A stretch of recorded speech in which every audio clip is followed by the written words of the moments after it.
Olá pessoal, eu sou a professora Isabel e hoje vou conversar com vocês sobre neurociência, certo? E também sobre o funcionamento do sistema nervoso. A neurociência, ela compreende as funções cognitivas e também leva em conta a nossa dimensão corporal, física, biológica, a questão mental, a questão emocional e espiritual. Ah, mas como espiritual? Não é a questão religiosa que nós estamos conversando aqui, certo? Quando eu falo de espiritualidade, eu estou falando na questão do bem-estar da pessoa. Inclusive, nós temos uma área no cérebro destinada a esse processamento cognitivo, que a gente chama da área espiritual. Ela que nos dá a sensação de prazer, de bem-estar, certo? Temos vários autores que falam isso, um deles é o Ken Wilber, é um autor fantástico, e também a Dana Zohar, que eles dizem que nós temos a nossa inteligência espiritual. Então a neurociência, com toda a tecnologia que ela tem hoje, ela já conseguiu perceber que no nosso cérebro também temos uma área da espiritualidade. E essa área é ativada a partir do momento, por exemplo, que você faz uma meditação. Essa meditação traz bem-estar, tranquilidade, equilíbrio, ok? E assim, ó, a meditação, quando você faz a meditação, você acaba regularizando a sua respiração, tem um relaxamento corporal mais intenso, né? E também ajuda na concentração. Isso tudo promove a relação do ser, que é o sentir, o experienciar e o realizar. Indo um pouquinho mais para adiante, a gente pode pensar que a neurociência, ela nos ajuda a entender a funcionalidade cerebral. O que é isso? É como o cérebro funciona, que é fácil. Se nós pensarmos que temos aqui um quadrante, esse quadrante é como se fosse você. Então vamos pensar parte a parte desse quadrante. Por exemplo, nós temos a nossa dimensão individual. Ali estão, né, os seus valores, suas crenças, suas ideias. E temos também a dimensão comportamental, que é a forma como eu atuo no mundo, como eu me comporto no mundo, ou seja, o jeito que eu sou, eu tenho uma atitude, uma ação a partir de quem eu sou. Mas quem eu sou, na minha parte individual, ela é alimentada por uma dimensão cultural, eu tenho meus pares. Então, quando a criança vem para a escola, por exemplo, ela carrega junto consigo, com a sua história de vida, todas as suas relações culturais, os seus saberes culturais, né? E temos também a forma como a gente se organiza no mundo. Então, nós temos 4 dimensões que aparecem muito claras no nosso dia a dia e marcam a nossa história de vida, que é a dimensão individual, comportamental, cultural e social. Mas todas essas 4 dimensões tem junto a elas, de uma forma sistêmica, a dimensão espiritual. Quando você compreende uma criança ou um adolescente a partir desse quadrante, você consegue perceber que o ensinar e o aprender não leva em conta somente quem a pessoa é, ou só a questão comportamental, ou só a questão cultural, ou a dimensão social.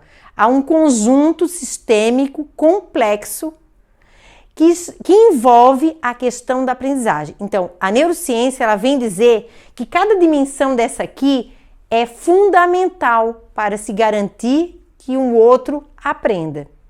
Ah, e lembrando disso, vou dizer para vocês, educar é uma aposta no outro, ok? E esse outro, ele tá aqui inteiro, ele se apresenta para mim por inteiro, Mesmo se a gente pensar numa criança com deficiência intelectual, por exemplo, ou com uma dificuldade na aprendizagem. Quando ela vem para você, ela não vem só só o problema, a dificuldade, ela vem por inteiro. Vem a sua dimensão individual, comportamental, cultural e social e espiritual. Se você perceber que a funcionalidade cerebral leva em conta essas 4 dimensões e a espiritualidade, você então transforma a sua forma de ensinar e compreende que a forma de aprender é um pouquinho diferente. Não é só o intelectual que leva em conta na hora da aprendizagem. Então nós temos que considerar também, e isso é algo que a neurociência vem mostrar muito claro para nós nos últimos tempos, é que nós temos uma parte que é consciente e uma parte que é subconsciente. O que a gente faz? Essa parte consciente é quando a gente está, por exemplo, lendo um livro, fazendo uma ação mais coordenada, vendo algo específico, analisando algo específico. E o subconsciente é a forma como a gente age no mundo, como a gente atua. Só que é o seguinte, às vezes você atua de um jeito e que você não tem consciência. Já aconteceu isso com você?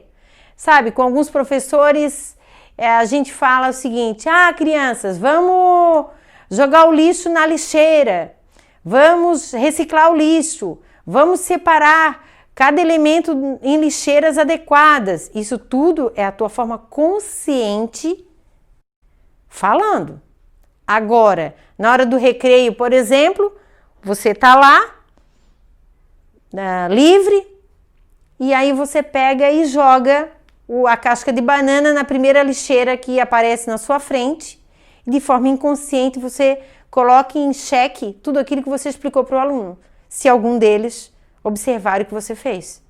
Entendeu? Então, o subconsciente é o nosso automático, mas ele nos comanda e é nele que estão as nossas emoções, nossos valores.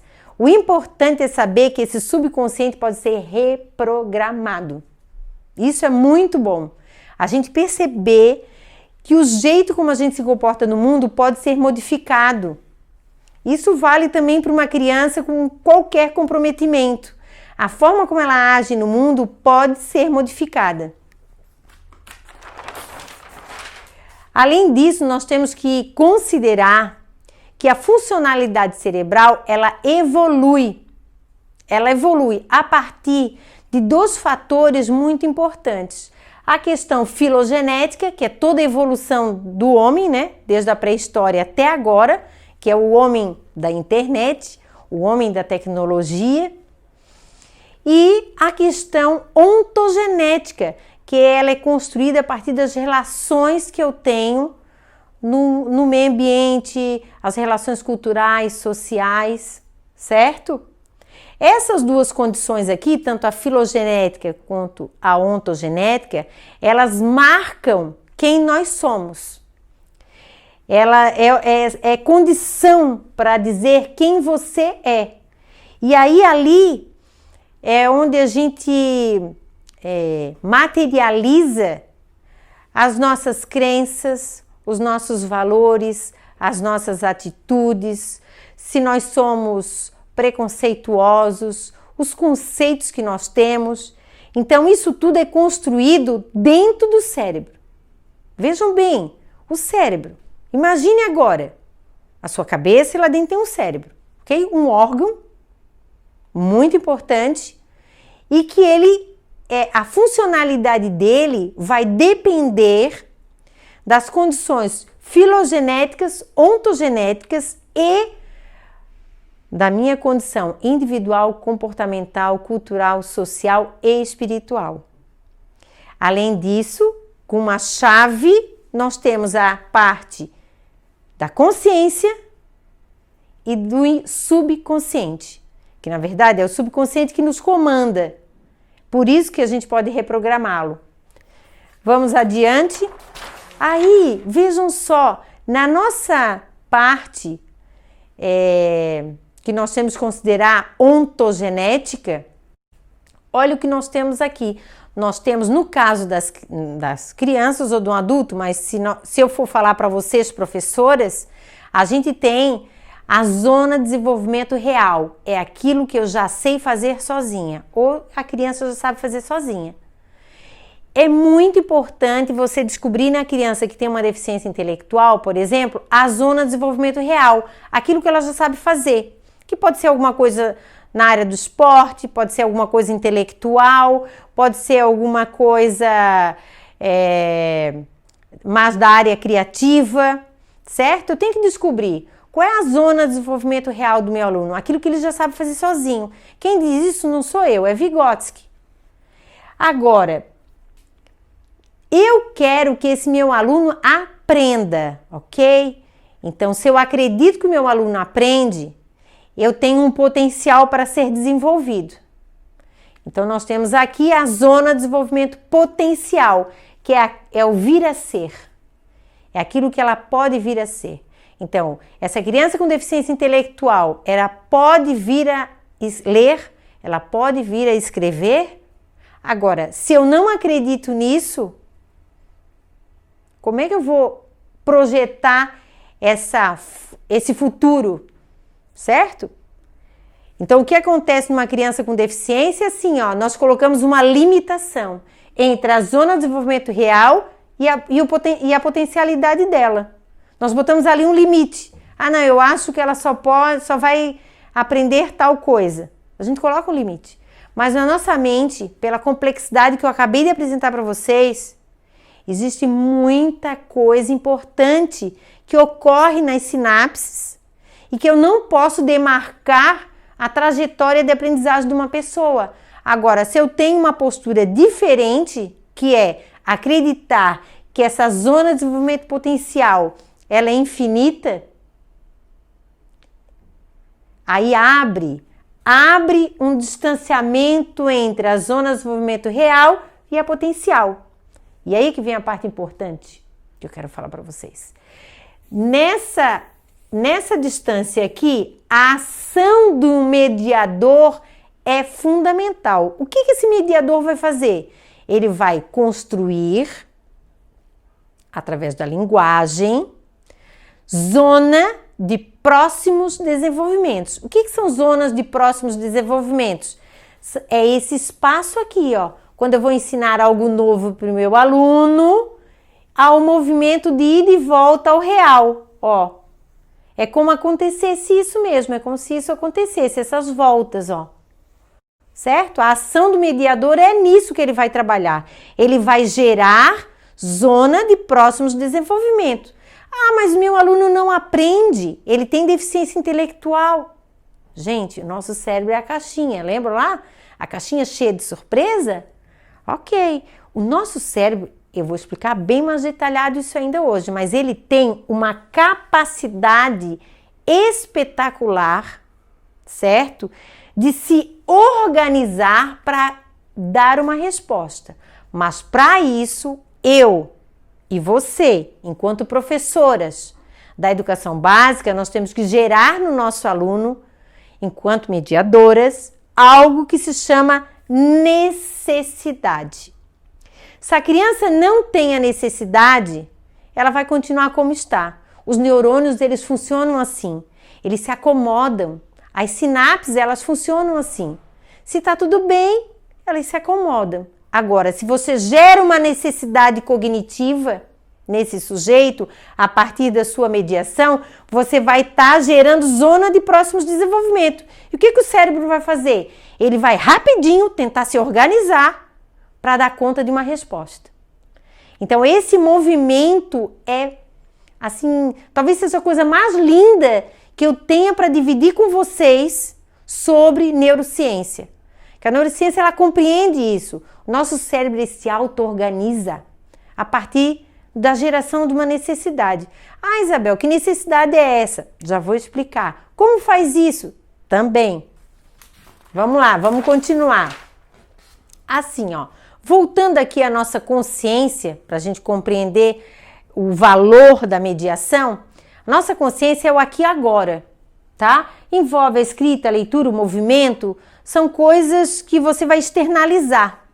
Estão muito voltadas para as tuas atitudes. E às vezes a gente diz assim, aquele meu aluno, ele tem uma atitude impulsiva.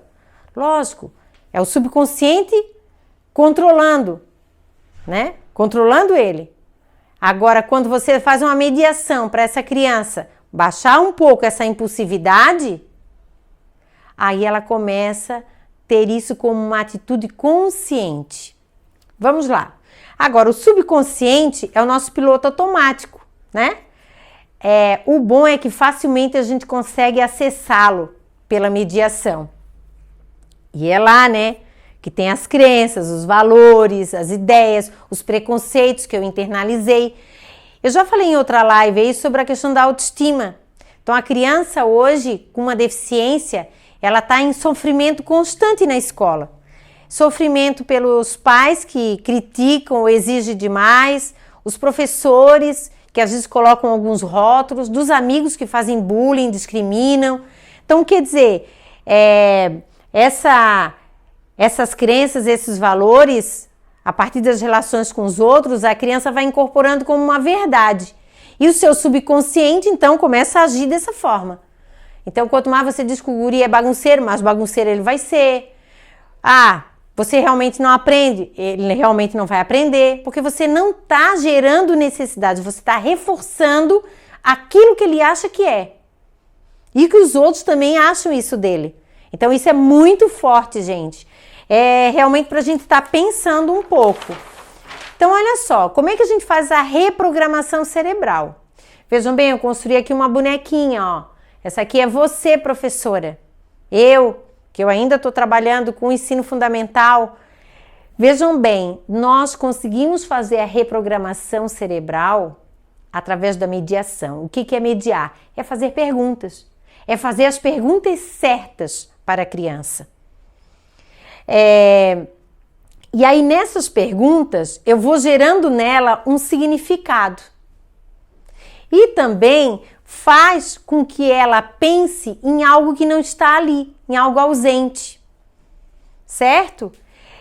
Esse significado e essa transcendência, eles vão gerando uma necessidade no meu aluno. Então, quando eu vou conversar com o meu aluno que não consegue, por exemplo, ler e escrever, eu tenho que gerar nele e mostrar para ele que dentro dessa sociedade que nós estamos, o ler e o escrever tem um valor, tem um sentido, tem um significado. E seria interessante que ele aprendesse a ler e escrever. Então, quando você tem essa conversa com o seu aluno e faz algumas perguntas específicas, você está gerando no cérebro, na funcionalidade cerebral, uma modificação estrutural nas sinapses. Parece difícil, mas nós vamos ver isso na prática daqui a um tempo, mas nós vamos ver isso exatamente como isso acontece, ok? Então, assim, eu tenho que, através de perguntas, gerar necessidades cognitivas. As sinapses, elas têm que ficar, irritadas com aquela situação. O quê? Que pergunta é essa? Não, como é que é? Eu não tenho essa resposta. Eu vou conversar já o que é uma sinapse irritada. Depois, nós vamos também, nessa reprogramação cerebral, além das perguntas, nós vamos usar no nosso cérebro duas coisas. Um mantra. O mantra é uma frase, uma pequena frase afirmativa, positiva, e que ela, inicialmente, parece que não é uma verdade, mas o meu cérebro, ele não sabe diferenciar o que é verdade do que é mentira. Tudo para ele é verdade. Tudo para ele tem sentido. Então, eu vou trabalhar um mantra com essa criança. Não só com aquela que tem dificuldade na aprendizagem, mas com todos os seus colegas da sala de aula. E o mantra que eu vou deixar aqui para vocês, né, é assim: sou inteligente, sou capaz. Sou inteligente, sou capaz. A criança deve repetir isso várias vezes para si, na frente do espelho, na sala de aula. E o cérebro vai... Opa! Que informação nova é essa? Até então eu era burro, eu não entendia, eu era preguiçoso e agora eu sou inteligente, sou capaz? Nesse momento, as sinapses começam a se irritar com essa informação. Além disso, além do mantra, as perguntas que eu estou fazendo, que geraram a necessidade, elas vão buscar uma resposta. Elas vão direto buscar uma resposta. Aí o que vai acontecer? As sinapses vão se organizar para poder dar essa resposta.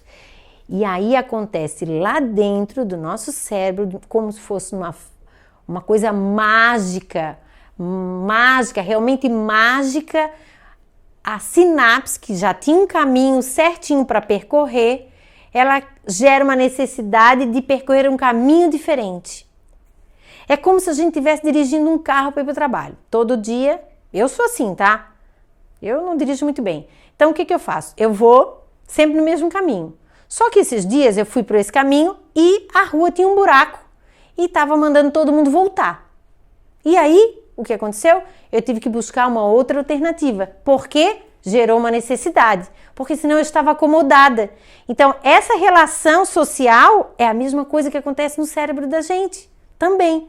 Então, se eu não gerar uma necessidade, a sinapse não vai se modificar a partir de outro caminho. Ela não vai fazer outro caminho. Vejam bem, ó, essa fórmula é uma fórmula que eu estou dando para você. Se o nosso cérebro tem a capacidade de se modificar, eu vou gerar uma necessidade no meu aluno e o cérebro dele vai se organizar a partir das sinapses. Gente, tem coisa mais bonita que essa? Não, né? Coisa linda! Só que para isso você vai ter que acreditar nisso. Olha, quando eu falo nisso, eu fico toda arrepiada, porque eu literalmente acredito nisso. Acredito que o nosso cérebro, ele é mágico, ele se modifica. Vamos lá, vamos continuar. Então vamos agora, porque como são muitas informações, vou fazer uma síntese para vocês, tá? Primeiro, a aprendizagem, ela ocorre a partir da autoestima e do pensamento, certo? Então a aprendizagem, ela acontece assim, e ela acontece lá a partir das sinapses. Agora, a deficiência intelectual ou a dificuldade da aprendizagem, o que eu tenho que fazer? Eu tenho que gerar a necessidade. Uma necessidade maior, mais intencional, certo? Para gerar novas sinapses. Eu quero dizer o seguinte para vocês, ó. Quando Maria Montessori montou a perspectiva dela de educação, ela montou para atender crianças com deficiência intelectual, certo? Só que hoje a gente usa para tudo. Basicamente, Maria Montessori teve uma influência gigantesca na área da educação. Inclusive, ela fala da dimensão espiritual, certo? Agora, o que eu quero dizer para vocês que gerar a necessidade não é algo exclusivo para a criança que tem deficiência. Pode ser para qualquer profissional, para qualquer pessoa, para um idoso, para uma criança, entendeu? Para você, professora.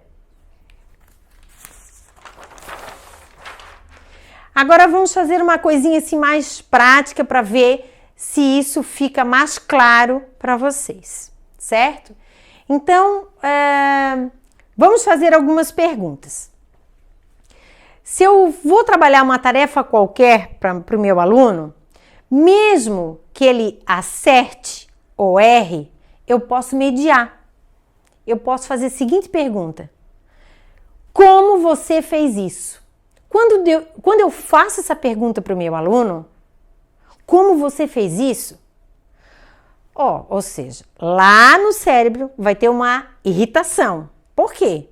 As sinapses já veio um estímulo, ela deu uma resposta. Rapidinho. Tá, e agora o que está exigindo de mim? O que está exigindo que eu agora explique como é que eu fiz? Sabe? Porque a nossa intenção não é ver se a criança acertou ou errou. É entender como o processo cognitivo ocorreu. E para isso eu vou contar uma história para vocês. Eu tive uma aluna que eu trabalhei em sala de educação especial, né? Era na escola e lá dentro da escola tinha uma sala que eu atendia as crianças que tinham algum comprometimento. O que aconteceu? A professora falou assim para mim, estou encaminhando uma criança para você e que acho que ela tem deficiência. Então a criança chegou, eu dei uma folha, lápis e perguntei, você sabe escrever? Ela falou, sim, eu sei escrever. Então você escreva para mim, então, o que você quiser. E ela escreveu um monte de morrinho numa folha. Um monte de morrinho, botava vírgula, botava ponto. E aí eu falei assim, olha, eu não sei escrever, eu não sei ler o que você escreveu, porque eu só uso o abecedário, que eu tinha o alfabeto na minha sala. Ela disse, que legal, eu também sei usar esses desenhos, a menina falou. Eu disse, tá, e por que você não usa?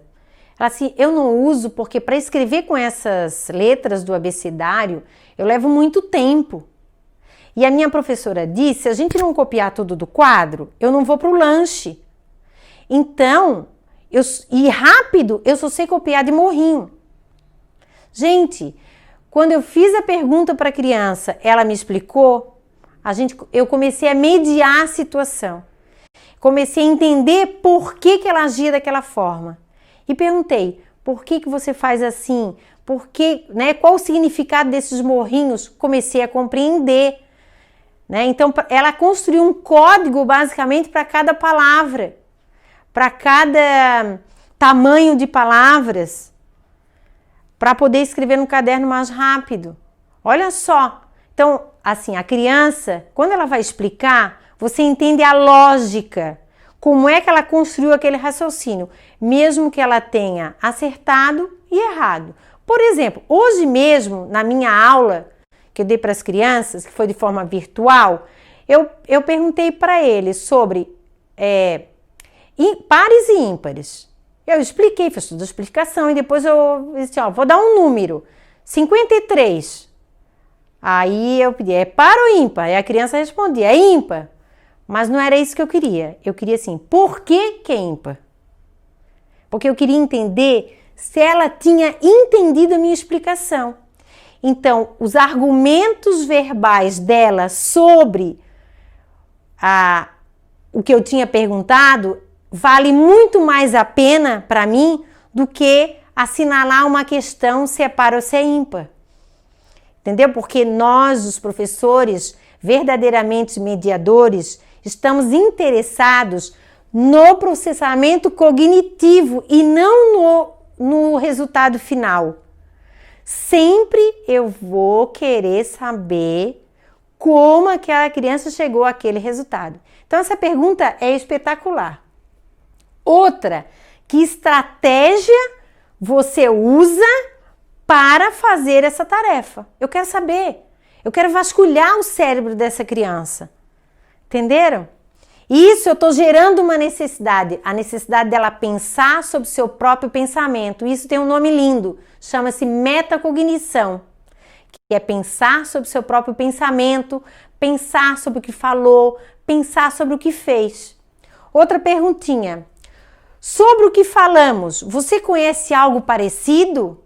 Olha o que eu estou exigindo dessa criança, que ela saia ali da sala, o cérebro dela vai buscar fazer algo que a gente chama de transcendência, pensar em alguma coisa ausente, que não está ali. Isso já aconteceu contigo alguma vez? Então, vocês estão vendo? Essas perguntas aqui, eu só coloquei 3, tá? Mais para frente, nós vamos ter uma bagagem enorme de perguntas, mas eu coloquei 3 aqui para exemplificar. Essas 3 perguntas, elas só geram necessidades. Necessidade do cérebro se organizar. Entendeu? Porque ele tem que responder. O cérebro, ele é orgulhoso, tá? Ele quer responder. Mas só que se ele tá acomodado, ele não responde nada. E aqui eu deixo para vocês também, que aí cada um de vocês, tá? Eu gostaria muito que cada um de vocês colocasse isso em prática já. Se nós estamos em tempo de pandemia, ou quem já começou a trabalhar com seus alunos, experimente fazer diferente na sua sala de aula e faça esse mantra todos os dias com as crianças. Faça disso o seu início de aula. Sou inteligente, sou capaz. O que mais é possível? Então, olha a necessidade que eu estou gerando aí. Todos os dias, na cabecinha do meu aluno. Certo? Eu quero ouvir vocês. Por favor, me conte lá nas minhas redes sociais como é que foi a aplicação disso. Vocês vão se apaixonar, assim como eu sou apaixonada, gente. É assim, ó. Sartre dizia, primeiro o homem tem que saber o que fizeram dele e depois ele vai escolher o que ele vai fazer com o que fizeram dele. Eu escolhi fazer diferente do que fizeram comigo. O meu ensinamento, a minha escola, era muito mecânica. Ela só queria saber dos resultados finais. Ela não queria saber o que eu pensava exatamente ou melhorar a minha forma de pensar, a minha forma de ler, a minha forma de interpretar. Só que isso para mim não vale, sabe? Eu estudei muito a minha vida toda para buscar uma alternativa para as crianças que têm uma deficiência e ver que elas têm um potencial para ser desenvolvido. E é isso que eu estou compartilhando com vocês agora. Foram experiências que eu fiz e deu certo. E eu desafio você a fazer isso. Então, vamos continuar, tá? Divulguem lá, compartilhe comigo. Eu quero escutar vocês, por favor. Eu estou aqui para ajudar as professoras a promover o processo de inclusão. Escute bem o que eu estou falando. Então, eu quero compartilhar com vocês o que eu sei, mas quero também ouvir vocês, tá bom? Então, se a aprendizagem, ela envolve atenção, envolve autoestima e envolve mediação. E aí aqui, ó, atenção, porque a gente necessita da atenção da criança. Helvin Forstein, ele fala que a gente não consegue ensinar o outro se o outro não quer aprender. Porque tem criança que não quer aprender. Por que não quer aprender? Porque ela não tem uma relação boa com a escola, ela não construiu uma relação boa com seus colegas. Então a escola é algo que não é confortável para essa criança. Então nós temos que ter a reciprocidade da criança para que ela possa aprender. Para isso eu tenho que deixar claro que eu tenho uma intenção, que eu acredito nela, que eu acredito que ela é capaz. Então, lembre-se, educar é uma aposta no outro, né? Sou inteligente, sou capaz. Agora, a autoestima também, por causa da questão das emoções. E a mediação, que eu utilizo a linguagem, pode ser a linguagem oral, a linguagem virtual, a linguagem pictográfica, certo? Para fazer a mediação e fazer as perguntas. Isso tudo a gente percebe então que a aprendizagem, como é que eu vou garantir que uma aprendizagem acontece? Quando a estrutura cognitiva se modifica. Quando as sinapses se irritam. Porque elas não têm a resposta. Mas eu vou irritar muito essa sinapse, ok? E aí, olha só, aqui tem uma professora, né? Assim, eu até fiz a gente com a cabeça bem grande, com um monte de sinapse acontecendo aí, ó, um monte de sinapse. Agora, o que nós temos que saber? Nós temos que saber que nós somos capazes de modificar a estrutura cognitiva por meio de uma proposta pedagógica que envolva o sentir, o experienciar e o realizar, que é a nossa proposta. Tá aqui, ó, EduSer. O S de sentir, o E de experienciar e o R de realizar. Vamos realizar juntas. Eu quero ensinar você a fazer mediação. Então, vamos pensar agora na dificuldade de aprendizagem, tá? A criança que tem uma dificuldade de aprendizagem, eu já falei isso hoje, ela está em sofrimento. Por quê? Críticas, rótulos, bullying. Assim, a partir do contexto familiar, o contexto da escola, o contexto dos amigos. Isso para mim é muito triste, certo? Então, o que me incomoda, eu sou obrigada a arrumar uma alternativa, uma possibilidade de mudar a trajetória dessa pessoa. É possível outra experiência para a criança, o adolescente, o adulto? Eles vivem num mundo paralelo? Gente, as pessoas que têm algum comprometimento, alguma síndrome, alguma deficiência, elas vivem no mesmo mundo que a gente. É no mesmo mundo, não tem um mundo paralelo. Certo? Agora, eu quero falar para vocês uma experiência, porque como eu sou professora da universidade, de uma universidade pública, eu vou contar uma experiência para vocês de uma aluna minha, que depois eu vou socializar, né, com todos vocês, a entrevista que eu fiz com ela.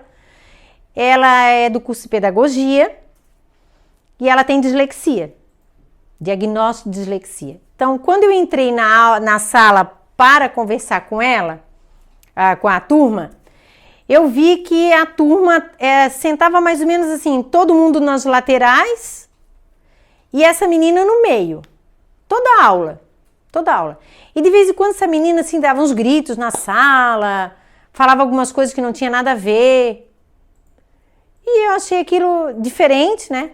Não conhecia a turma. Quando acabou um dos dias que acabou a aula, veio um grupo e falou assim, professora, não acredita naquela guria ali, porque ela não tem dislexia. Ela vai dizer para a senhora que ela tem dislexia. E ela não tem dislexia. É mentira. Quer se aproveitar. Aí, tudo bem, fiquei atenta, dei uma atenção diferente e tal. Mas o incrível foi que essa menina, ela participou também, que eu fui orientadora dela, de um projeto chamado Residência Pedagógica. E a gente fez uma seleção de estudantes que pudessem ingressar para essa função. E nessa seleção eu estava com uma psicóloga do meu lado que já conhecia essa menina. E essa menina foi lá, preencheu a ficha dela e foi entregar os documentos para mim. O que aconteceu? A psicóloga disse, olha, essa menina não pode participar do programa, porque ela não sabe escrever, ela não sabe ler, ela não sabe interpretar. Aí eu pensei, aí é que tá, vamos gerar necessidade. Eu selecionei ela para o programa, depois ela vai contar como foi para vocês, e o desempenho dela foi espetacular, tá? Já se formou e já está atuando. Nós conseguimos elaborar várias ferramentas para que ela, mesmo tendo dislexia, consiga ter uma atuação com as crianças. Isso foi espetacular, tá? E eu vou socializar essa experiência com você. Então, é possível? É possível. Agora, basta o quê? Eu acreditar que o outro é capaz. Vamos continuar aqui. Assim, como prática de ação mesmo de vocês enquanto professoras, primeiro, conheça a dificuldade. Se é só uma dificuldade de aprendizagem, se é uma deficiência intelectual, se é uma dislexia, uma disgrafia, certo? Conheça a deficiência, conheça a dificuldade do seu aluno, porque para cada uma há estratégias possíveis para serem feitas para melhorar a qualidade de vida desse sujeito.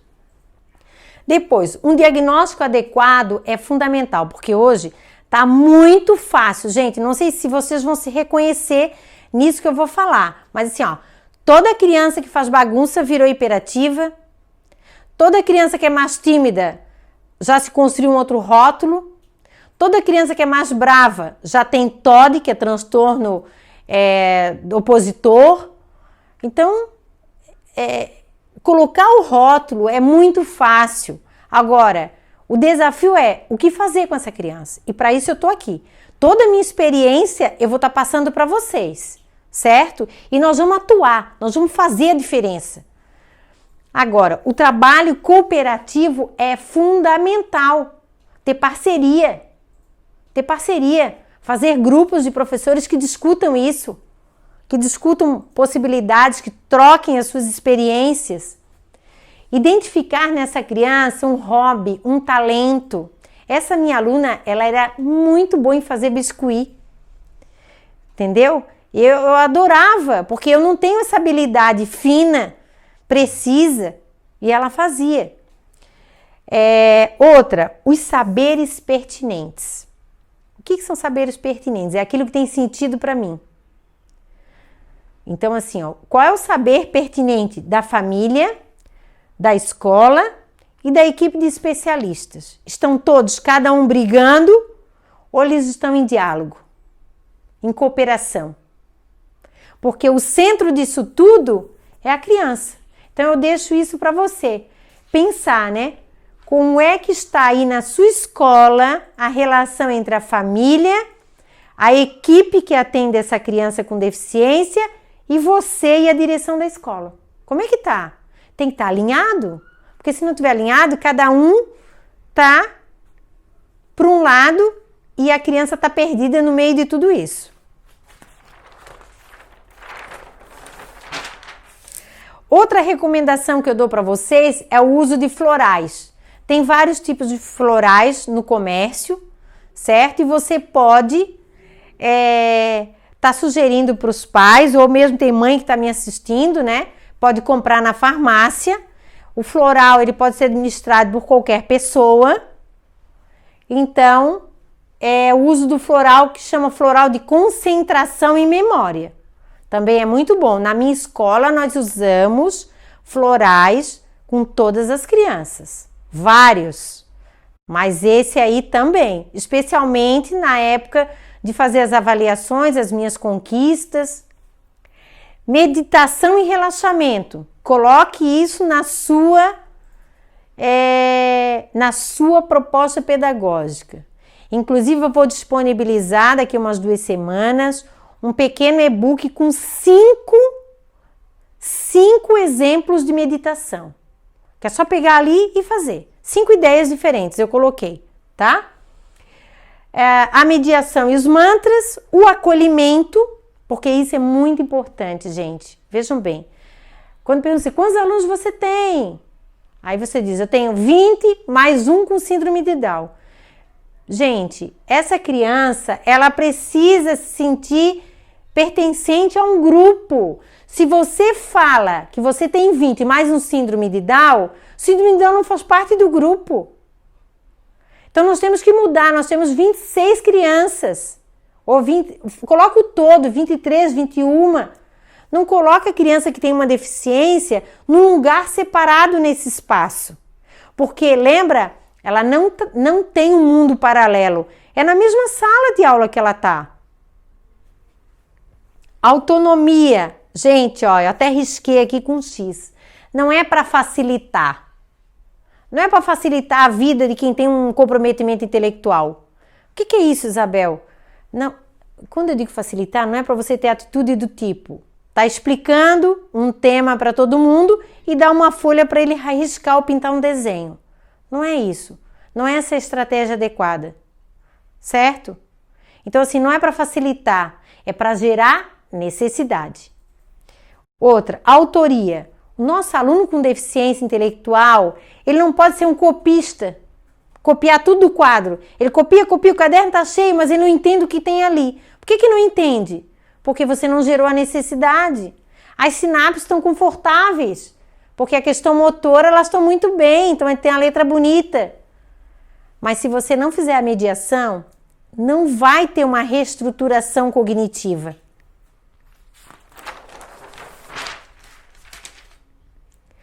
Agora nós vamos aprofundar um pouquinho mais, certo? Quero aprofundar um pouco mais esse conceito com vocês. Até agora a gente viu sobre neurociência. Agora nós vamos falar sobre neurociência e educação. O que é? Qual a relação que tem entre neurociência e educação? Primeiro que o ser humano tem aquelas 5 dimensões que eu acabei de dizer. Lembram? Não? Então, ó, individual, comportamental, cultural, social e espiritual, ok? O espiritual tá lá na consciência, subconsciente que comanda, né? Tudo bem? Essas 5 dimensões, elas se concretizam nas redes neuronais. É como se fosse uma trilha, tá? Elas estão lá acomodadas nessa trilha. E quando eu entendo que essas 5 dimensões fazem parte da neurociência, ela ajuda eu a compreender como a gente deve ensinar e como as crianças aprendem. Agora vejam bem que interessante isso que eu vou falar para vocês aqui, ó. Quando a gente coloca um estímulo para a criança, para gerar uma necessidade, se esse estímulo já é conhecido, o sistema nervoso ele interpreta isso somente como uma lembrança. Agora, se é um estímulo novo, diferente, o que acontece? Acontece uma transformação na estrutura cerebral. Lógico que esse novo tem que ser mediado pelas perguntas. E as perguntas não é o conteúdo. A pergunta não é o conteúdo em si. O conteúdo, eles são um pretexto.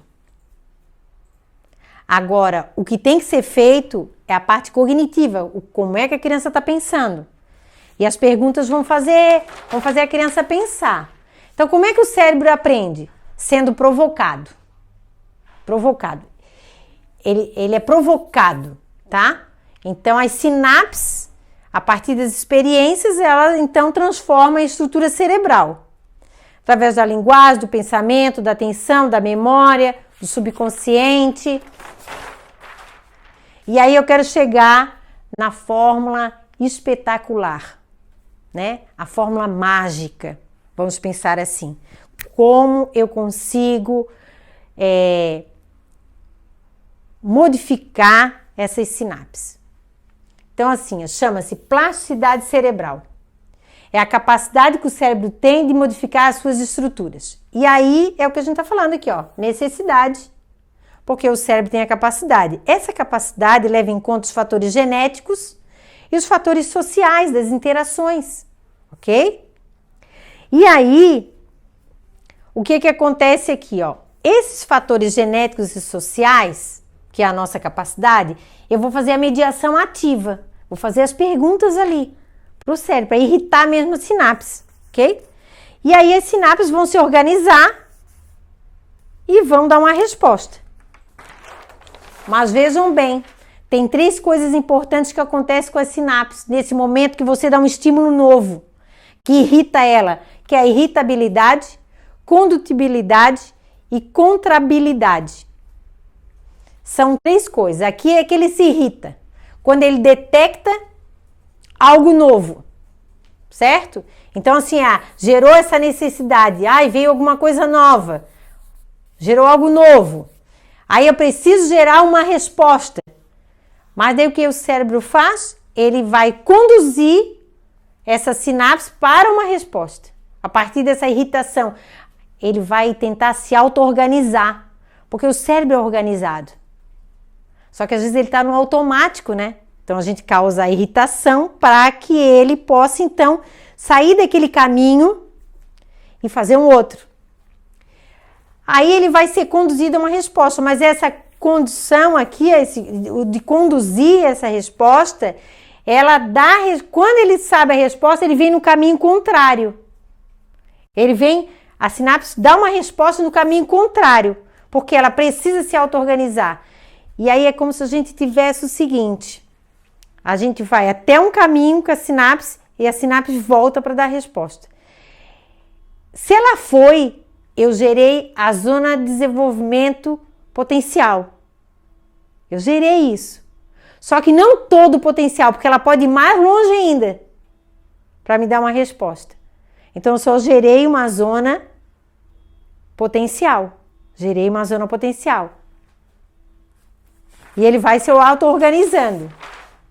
Então, quando eu atuo com estímulo para gerar necessidade, eu vou ativar uma área do cérebro, mas essa área, como o nosso cérebro é sistêmico, ela vai provocar alterações nas áreas próximas também. Então, a gente divide em três áreas, grandes áreas, né? Primeiro, as áreas vizinhas, que são as áreas curtas. Então, quando eu gerar aquela necessidade, vai ter um efeito sistêmico ali entre os meus vizinhos, os neurônios vizinhos que são responsáveis por outras coisas. Por associação, né? E também as sinapses mais longas, que é daquele lado do hemisfério todo. E eu tenho as grandes provocações diárias quando eu faço a relação entre o hemisfério direito e esquerdo, tá? Então, isso tudo acontece lá dentro do nosso cérebro a partir de um pequeno estímulo. Viram quantas coisas importantes a gente precisa saber para depois ensinar? Pois é. E aí eu deixo a pergunta para você. Foi fácil? Você compreendeu o que eu expliquei? O que eu tentei explicar para você? Lógico, nós temos muitos livros de neurociência que depois eu vou estar compartilhando com vocês também. É importante, né? Quero dizer para vocês, experimente fazer diferente. Pegue uma coisinha dessa que eu expliquei para você, né? E tente experimentar realmente. Sinta o efeito disso nas suas aulas. Socialize comigo essa sua experiência. Compartilhe comigo também as suas experiências, as suas estratégias. Como é que você está fazendo para ajudar o seu aluno a aprender, esse aluno que tem um comprometimento intelectual? Porque eu estou aqui realmente para ajudar você a promover o processo de inclusão. Agora, eu sou só uma pessoa. Vamos fazer uma rede de pessoas com o mesmo propósito. Porque quando nós estamos juntos, professores, professoras, né? Nós somos mais fortes e a mudança é mais rápida. Vamos gerar em nós mesmas e mesmos essa necessidade. Vamos sair dessa parte de acomodação, de aceitar essa situação. Termino a minha fala de hoje falando de normose. Normose é uma síndrome patológica social de aceitar que tudo é normal. É normal que o aluno com deficiência não aprenda, é normal ver alguém na rua passando fome, é normal uma mulher ser agredida, é normal. Não, não é normal, gente. Essa normalidade não é normal. Nós podemos fazer diferente e isso é que eu estou apostando, em fazer diferente e ter aliadas e aliados que queiram fazer a diferença no processo de inclusão. Um beijo e até o próximo vídeo.